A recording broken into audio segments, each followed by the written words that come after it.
All right, I'm going to summarize Messiaen's book, Technique du monde langage musical. And it's a good summary. It's also a good introduction. So whether you've read it all, whether you've followed the videos that I've been putting out where I go through section by section, or if you're new to the book and maybe want a bit of a guide or some direction on how to read it, this is the video for you. There's a playlist where all of my previous Messiaen videos, you can listen to them. I play a lot of the examples. I set myself some assignments throughout the course of the videos to try to absorb the lessons from the book. And I did a lot of this a few years back. I think I started during the COVID lockdown. And I basically finished the book last year and then moved into some other Messiaen-related topics. And my next goal is to, oops, over here, hang on. My next goal is to work through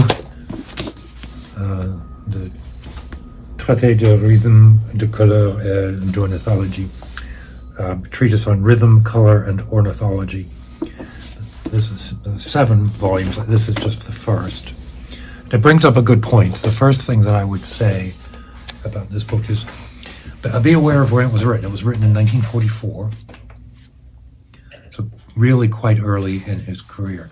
So you won't find a lot of discussion about birdsong in this book. He references birds periodically, but his stylistic adoption of birdsong was later in his career.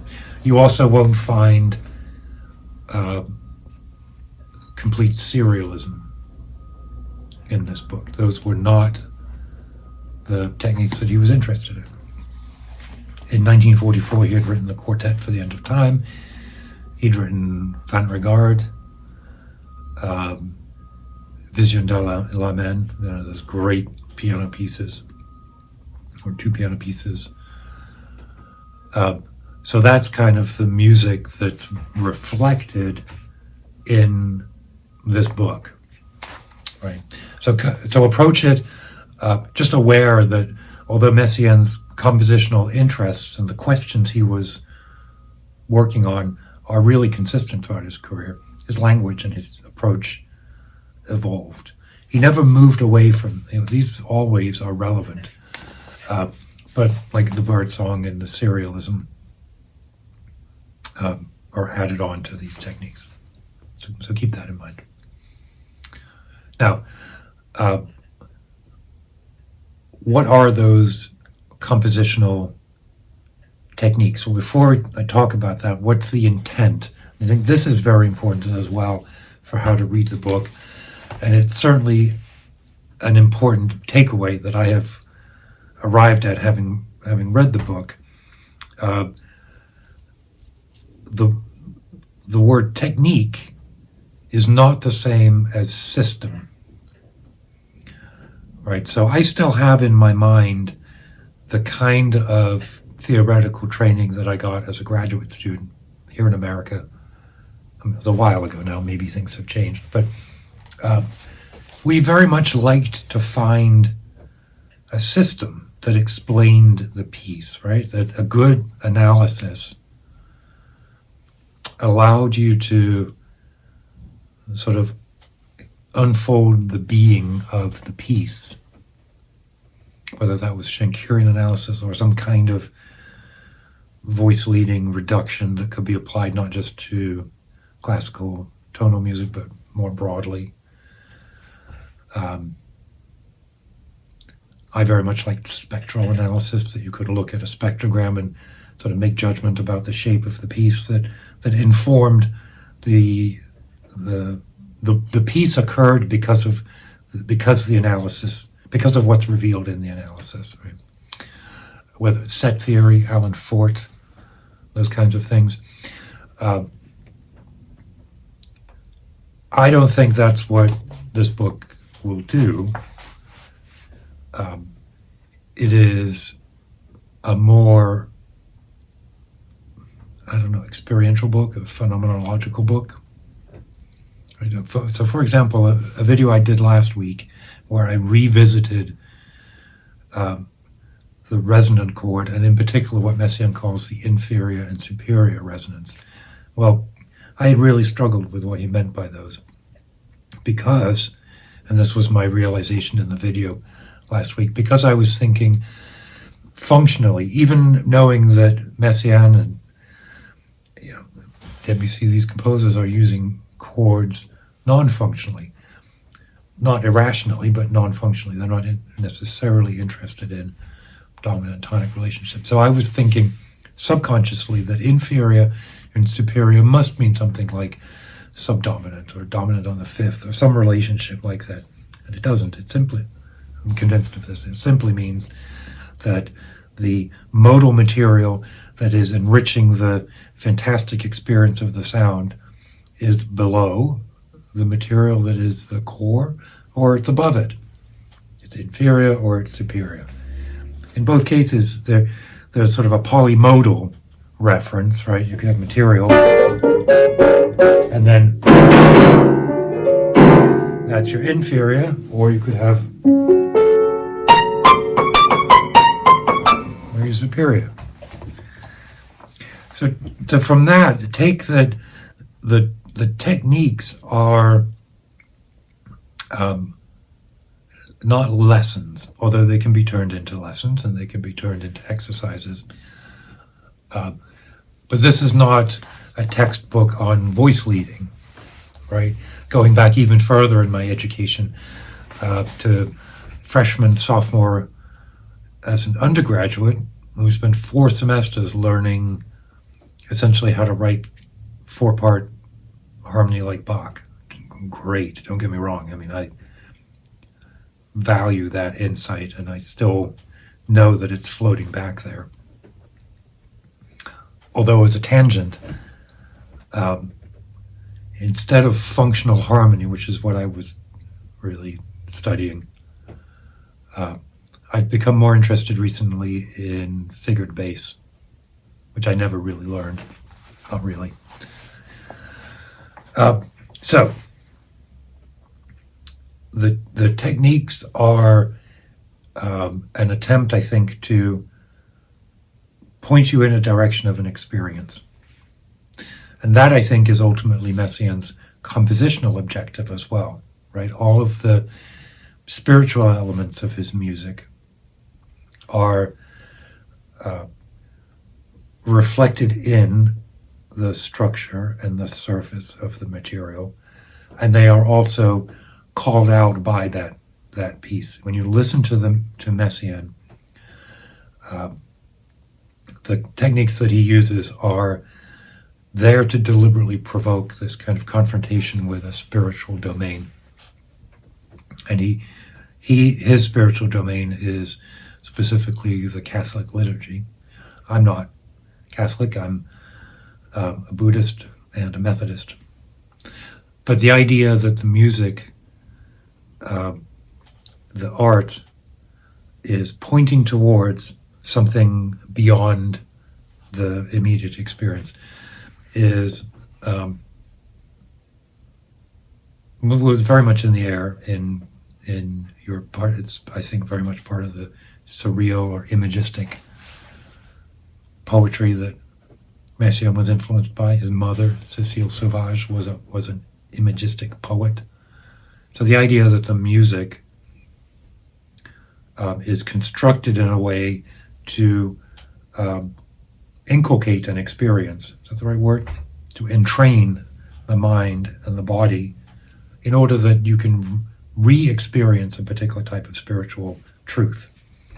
That's why I think the text, the language of the titles are so important as well, because it's another superficial element. And I don't mean superficial in a trivial way, I mean surface element that captures you and points you towards something.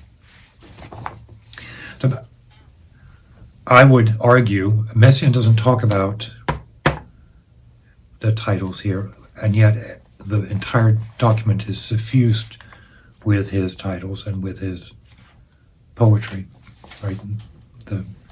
I use the word poetry loosely, but the description of his music is poetic. And we have to take that into account when we read this book and when we listen to the music. Maybe Technique de mon langage musical is a listener's guide as much as a composer's guide. So, here's two things that I would summarize. First, I'm not going to talk a lot about the modes themselves, which is probably what comes to mind first when we think about Messiaen's techniques. We think about modes of limited transposition and the construction of those modes. I am less interested in the construction of the mode and more interested in how the limited transposability of the modes intersects with the rhythmic cells, the ametricality of the pulse, right? The non-retrogradable rhythm and the limitedly transposable, the limited transposability of the modes. What this means is that within the vertical harmonic space and the associated melodic space, and the horizontal the texture of time as articulated by the rhythmic, you have these elements that are the same forward as backwards. It's actually quite limited in their changeability, both horizontally and vertically, with an intersection of stable melody, stable rhythm. Now, that might sound odd when you listen to the music, to say that it's stable, unchanging. But the way that the rhythm changes is by addition and subtraction. You'll have a non-retrogradable rhythm, and then an ametrical pulse will be inserted in, or will be removed, or they will be multiplied, right? All of those techniques of aggrandizing and diminishing, augmenting, not aggrandizing, augmenting and diminishing the rhythm doesn't change the sort of physiological impact of that rhythm. And the same with the harmony.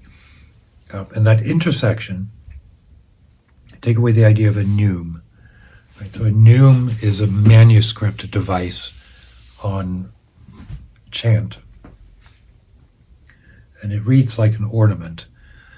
What it really refers to is kind of it's a documentation of a shared understanding of pitch and meter in a very fluid way.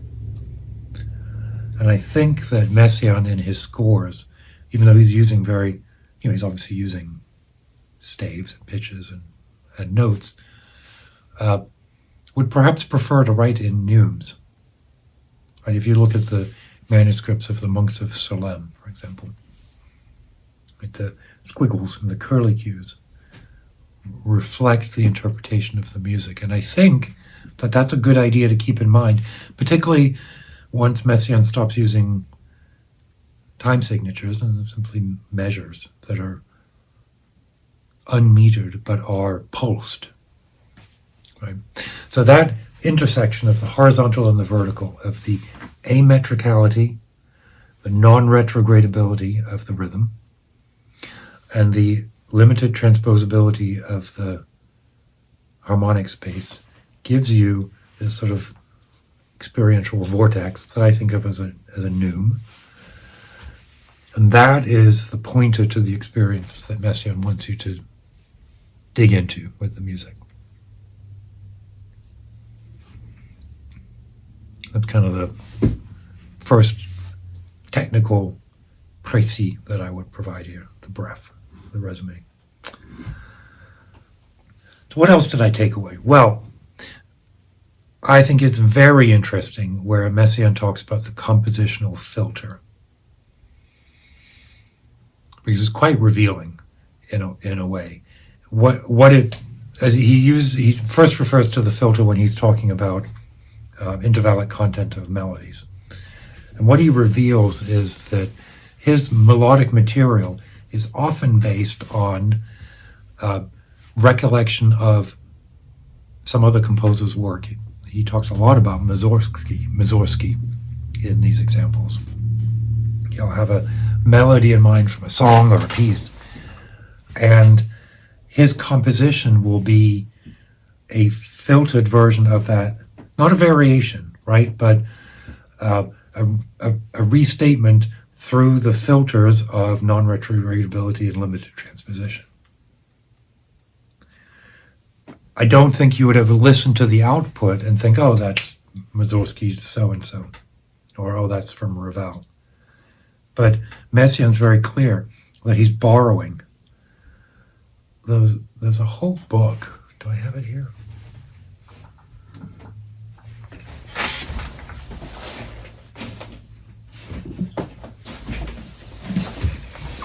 I do. This is for when I feel a bit more confident in my French.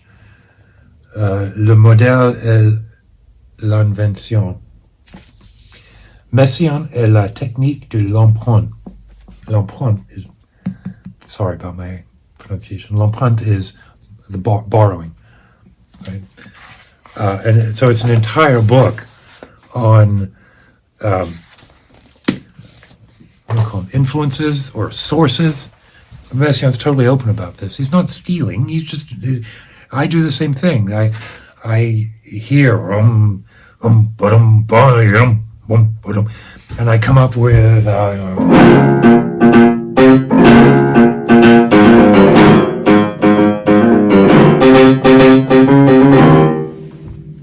and it's filtered through my fingers, it's filtered through my brain, it's filtered through my memories.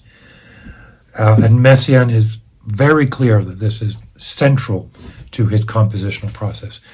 It may become less central as his material becomes more directly attributable to birdsong. But even there, maybe all that's changed is the material.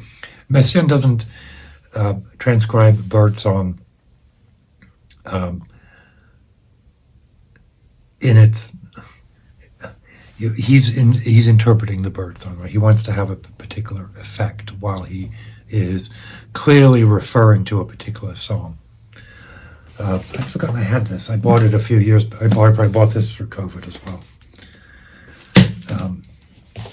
My copy of the technique is in French as well, so I've been using it as an opportunity to build up my French. So the compositional prism, please, when you read the book, when you read the technique, when you dig into a bit more of Messiaen, this is absolutely fundamental. It's I think, my takeaway, this is what sparks most of Messiaen's music, is his reaction to a different piece of music.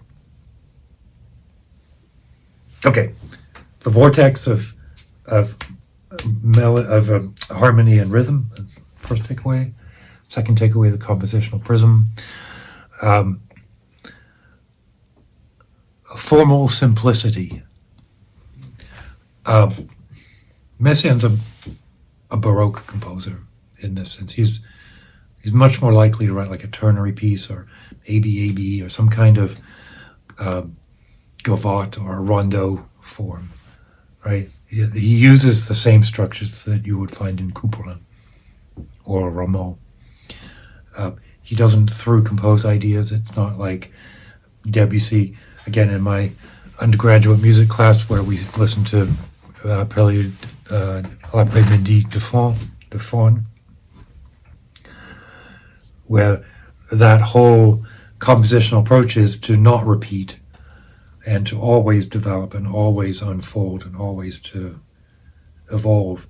For Messiaen, the repeatability of the blocks sometimes changed, augmented, diminished. But that structure, the simplicity of his structure, and along with that, then the lack of narrative. Messiaen is not writing sonatas or developmental form. There is no. This may sound a bit controversial, but I don't mean it to be that way. There's no development in Messiaen in the sense that we think of when we listen to Beethoven or Brahms or Prokofiev. Messiaen is constructing patterns that interact with each other, shift between them, but those shifts are, kind of abrupt. They don't evolve into one from another. It's the material. The material itself might be changed within those parameters. Some other material may be interspersed. But it's very much a Baroque, ternary, very simple form. Structural blocks over narrative development.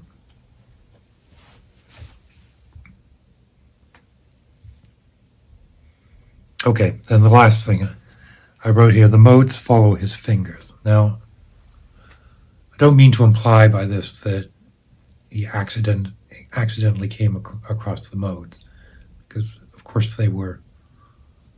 he knew them, he studied them, he learned them from Tournemire or from the Vincent d'Indy. He didn't invent the modes. But here's what I think. When he writes. He writes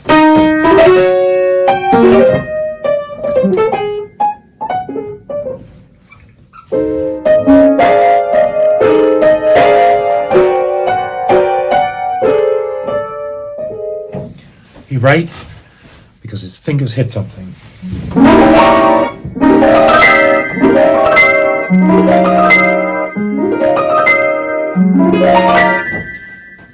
Gets it down on a piece of paper and cleans it up because of his understanding of the modes, but the shape comes first.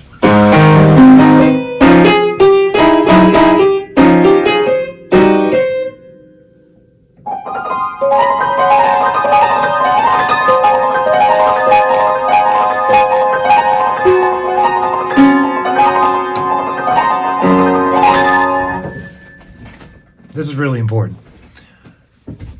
I don't have anything to base this on, but I think that's how Messiaen composed.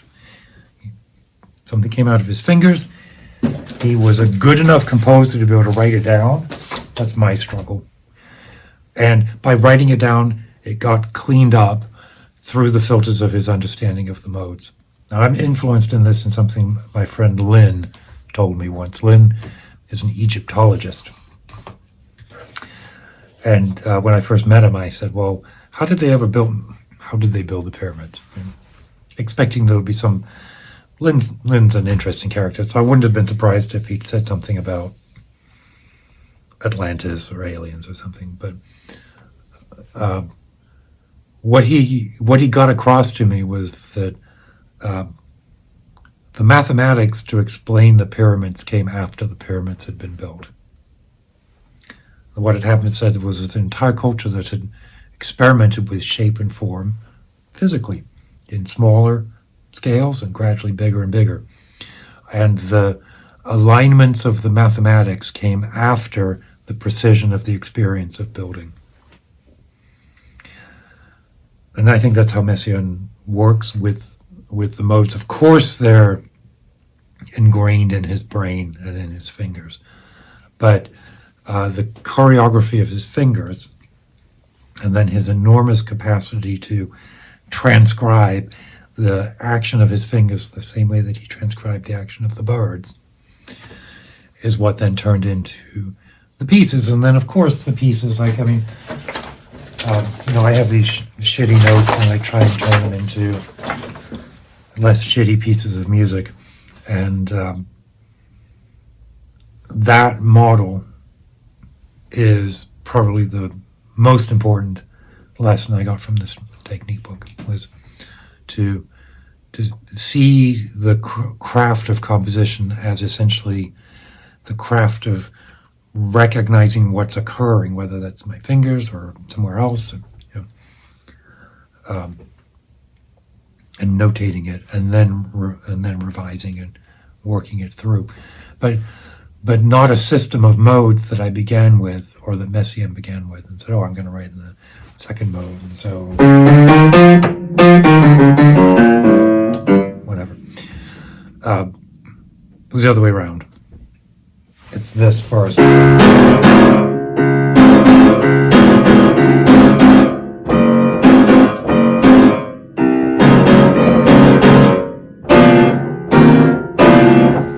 It's not improvisation. Is it? I don't know. Yeah, I guess it's improvisation. But then followed by capturing, notating, and then revising. So, I think that's good. It's nearly a half hour. I'm going to keep referring back to this. I moved away from it for a bit. But I think this is important. I think I started this study in part because I was interested in Messiaen. I wanted to dig back through this book. But quite early on, I realized that one of the reasons I'm attracted to Messiaen is because his music is like a use case in what it is to be a human, what it is to be spiritual, what it is to be kind of alive. Music is a use case for what it is to be human, and Messiaen is a fantastic exemplar of that. And I mean all music. Messiaen does a lot for me. So I want to return to that as a source of inspiration for myself, hopefully for you. Let me know if that, I know it does, because I hear from a lot of you about how some of these videos, I'm delighted and a little surprised by how much meaning some of this has. So please let me know, and I'll keep at it. Anyway, keep your wits about you.